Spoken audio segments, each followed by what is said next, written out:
Il n'y avait pas besoin de savoir danser, donc ça c'était chouette. Et il y a beaucoup d'amour en fait tout au long de ces séances. Je suis d'ailleurs un peu triste, Malaya, que tu sois partie là-haut en Belgique.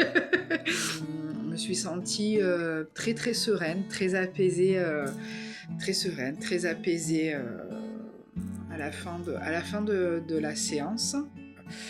Dès la première séance, j'ai été agréablement surprise parce que il n'y a pas besoin de... En fait, la libération des émotions, c'est fait très très rapidement. Dès les premières 10 minutes. Malaya aussi, elle instaure un cadre où du coup on se sent très sécure. En tout cas, moi personnellement, ça m'a énormément rassurée. Malaya est une personne énormément dans la bienveillance, dans l'écoute, et on le ressent tout au long de la séance. On ne se sent jamais dans le jugement, dans le groupe, en tout cas toutes les séances auxquelles j'ai participé, je me suis jamais sentie jugée, observée. Voilà, au contraire, on est accueilli en fait dans ce qu'on est, dans notre entièreté. C'est grâce à la danse en trame que d'ailleurs j'ai conscientisé les bienfaits de la mise en mouvement.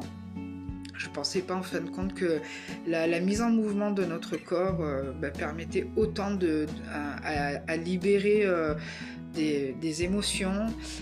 Pour ma part, je pense aussi à aider à la guérison de certaines blessures, à la mise en mouvement aussi dans la vie de tous les jours.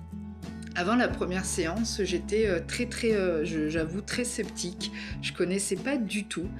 Et j'ai vu passer sur les réseaux la danse en trame. J'ai dit bon, qu'est-ce que c'est? Pourquoi pas?